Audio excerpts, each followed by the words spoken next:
Praise the lord. యేసునామ స్మరణ అనే ఉదయకాల కార్యక్రమానికి మీ అందరికీ ఆహ్వానమండి. ఈ ఉదయకాలం ఎలా ఉన్నారు? దేవుని యొక్క వాక్యం కొరకు ఎదురు చూస్తున్నారు కదా? విందాం రండి. దానియేలు గ్రంథము 9వ అధ్యాయం 9వ వచనము. మేము మా దేవుడైన యెహోవాకు విరోధముగా తిరుగుబాటు చేసితిమి, అయితే కృపా క్షమాపణలు గల దేవుడై ఉన్నాడు. ఈరోజు వాగ్దానం వింటున్నారు కదండి. దేవునికి మనము అనేకసార్లు అయిష్టంగా ప్రవర్తించాము, మంచి విధంగా మనం జీవించలేదు. అయితే మన దేవుడు మాత్రమే, మనం ఆయనకి ఎంత విరుద్ధంగా ఉన్నా, ఎంత విరోధమైన కార్యాలు చేసినా ఆయన ఎంతో దయను చూపిస్తూ కృపతో క్షమాపణతో కలుసుకోవడానికి వస్తూ ఉంటాడు. ఒకసారి హోవర్డ్ థర్మన్ అని ఒక ఆయన కథను విని ఉన్నాను. తన అమ్మమ్మ గారు చాలా మంచిదంటండి.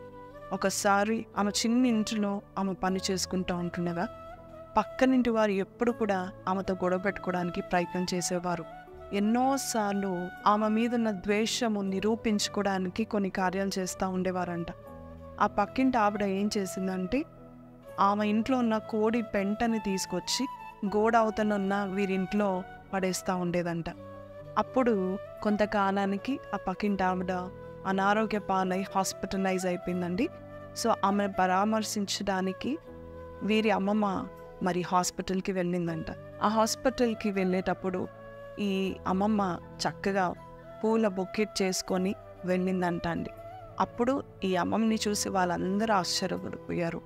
ఏంటి ఇంత దయ చూపిస్తుంది ఏంటి, మనం చేసిన కార్యాలకి ఆమె వచ్చి మనల్ని పరామర్శిస్తుంది ఏంటి, అంతేకాదు ఇంత విలువైన పూలు తెచ్చింది ఏంటి అని వారు ఆమెను అడగడం మొదలు పెట్టారంట.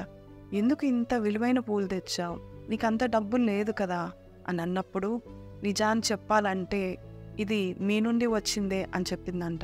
అదేంటి మా నుండి ఎలా వస్తాయి ఇంత విలువైన పూలు అంటుందంట.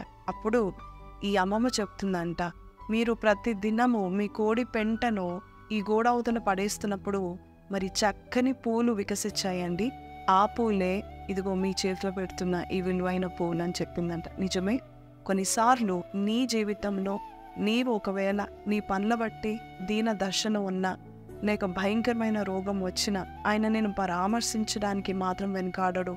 అంతేకాదు ఈరోజు ఒకవేళ నువ్వు ఈ మాటలు వింటున్నట్లయితే నీవు దయ చూపించు, ఎవరికైనా దయ చూపించు. ఎందుకంటే రేపు దేవుడు వారి ద్వారానే మనకి సహాయంను పంపిస్తూ ఉంటాడు. అందుకే కీర్తన 18, 25, 27లో మనం చూస్తాం, దయగల వారి ఎడల ఆయన దయను చూపిస్తాడు, కఠినుల ఎడల ఆయన వికటము చూపిస్తూ ఉంటాడు. కాబట్టి ఈరోజు ఈ వాక్యం వింటున్న మీరు దేవుని బిడ్డలుగా మనం ప్రవర్తిస్తామో, ఇంతవరకు ఆయనకు విరోధంగా ఉన్నాము. ఆయన మంచి తండ్రి కదండి, మనం ఆయన మంచి బిడ్డలుగా మనం ఉండాలని ఆయన కోరుకుంటూ ఉంటారు. మనము ఆయన వల్లే మంచితనం చూపిస్తూ ఉంటాం. అంతేకాదు ఒకవేళ నువ్వు పాపం చేస్తూ ఈ మాటలు విన్నావేమో, నీతో దేవుడు మాట్లాడుతున్నావు. నీ ఎంత పెంట పనులు చేసినా, నీ ఎంత ఘోరమైన పాపం చేసినా నేను నిన్ను రక్షించడానికి నేను సిద్ధంగా ఉన్నాను. అమూల్యమైన నా రక్తాన్ని నీ కొరకు నేను చిందించి రక్షణ మార్గంలో నేను నిన్ను నడిపిస్తాను అని దేవుడు నేను పరామర్శిస్తూ ఈ వాగ్దానాలు విడుదల చేస్తూ ఉంటున్నారు. ఈ మాటలు మీతో మాట్లాడాయి. ఈ మాటల ద్వారా మీరు బలపరచబడ్డారన్నట్లయితే నాతో కలిసి ప్రార్థనలో ఏకీభవించండి. పరిశుద్ధుడ మహోన్నతుడు తండ్రి, నిజమేనైనా దానియేలు చెప్పినట్టుగా అయ్యా, మేము ఘోరమైన పాపలమైన మీకు విరోధంగా జీవించినా కూడా నీవు నాయన ప్రభా మమ్మల్ని పరామర్శించడానికి నువ్వు వస్తూ ఉంటున్నావు.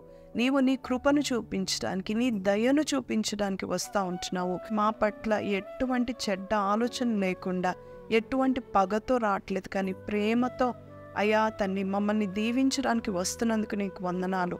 ఈరోజు ప్రభా మా తలంపుల్లో, మా చూపుల్లో, మా ఊహల్లో, మా క్రియల్లో, మా నడకలో, మా పడుకలో చేస్తున్న ప్రతి నీకు విరోధమైన కార్యాన్ని ప్రభా అయ్యా తొలగించి నీ కొరకు జీవింపచేస్తావని ఈ రోజు నుంచి ప్రభా మా తప్పులు మేము తెలుసుకొని ప్రభా నీ యొద్ద మేము మంచివారిగా, మంచి బిడ్డలుగా మేము జీవించటకు మాకు నేర్పించమని యేసు పరిశుద్ధ నామములో అడిగి వేడుకొంచున్నాము తండ్రి, ఆమేన్.